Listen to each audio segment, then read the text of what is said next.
असम की भी करेंगे। असम में 126 सीटों पर जैसे जैसे रुझान सामने आएंगे वैसे वैसे ये टैलीज बदलने लगेंगी। कांग्रेस और बीजेपी सीधे सीधे टफ फाइट में है, लेकिन क्या कांग्रेस टक्कर दे पाएगी बीजेपी को या नहीं? जो लगातार कंट्रोवर्सी चली है, क्या उसका किसी तरीके का फायदा होगा कांग्रेस को?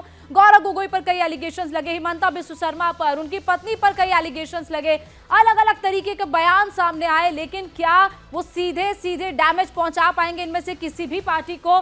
गौरव गोगोई ये मेन चेहरा है असम का और हिमंता बिस्व शर्मा बीजेपी का चेहरा है। लेकिन हिमंता बिस्व शर्मा लगातार जो दावा कर रहे हैं कि 100 से ज्यादा सीटें जीतेंगे, जीत की हैट्रिक लगेगी, क्या ये पॉसिबल होगा या नहीं होगा? बिल्कुल। अब गौनिका ये देखिए असम की असेंबली में क्या होगा, ये बता दें कि यहाँ क्या बीजेपी का पलड़ा भारी रहेगा या फिर यहाँ कांग्रेस का पलड़ा भारी रहेगा। कोशिश ये आखिरी वक्त में की गई गौरव गोगोई की तरफ से, कांग्रेस की तरफ से कि एक सेंटिमेंट को पकड़ा जाए, क्योंकि हिमंता एक मजबूत चेहरे के तौर पर असम में रहते हैं गौनिका, तो हिमंता की छवि पर डंड करने की कोशिश आखिरी वक्त में पवन खेड़ा ने की, लेकिन वही कोशिश कांग्रेस पर भारी पड़ गई, पवन खेड़ा पर भारी पड़ गई और वही सेंटिमेंट कांग्रेस के अगेंस्ट चला गया।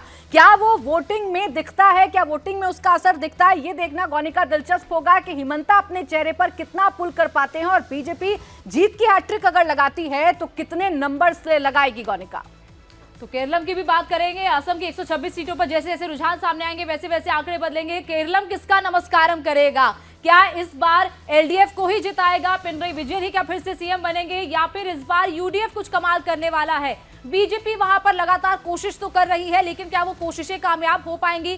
केरल का नाम बदलकर केरलम किया गया, जो लंबे वक्त से मांग चल रही थी वो तो किया गया, लेकिन क्या ये सब चीजें आगे फायदा करने वाली है या नहीं करने वाली है, ये देखना होगा। और जैसे जैसे रुझान सामने आएंगे वैसे वैसे अपना आंकड़े बदलेंगे। क्या जो एग्जिट पोल्स लगातार कह रहे हैं वो सही होने वाला है? क्या एलडीएफ जाने वाली है और यूडीएफ इस बार सत्ता में आने वाली है? तख्ता पलट क्या केरल में होने वाला है, ये देखना होगा। जैसे जैसे रुझान सामने आएंगे वैसे वैसे यहाँ पर आपको एक एक सीट का एनालिसिस केरलम की भी हम बताएंगे कि केरलम में आखिर इस बार क्या होने वाला है। पश्चिम बंगाल, असम, तमिलनाडु, पुडुचेरी, केरलम, इन सभी राज्यों में क्या होने वाला है? कहीं पर क्या तख्ता पलट होगा? खासतौर पर नजर पश्चिम बंगाल पर भी है और केरलम में किस तरीके से, ये देखिए किस वहां के जो नजारे हैं उसके साथ हम आपको दिखाएंगे कि क्या सच में केरलम में इस बार तख्ता पलट होने वाला है।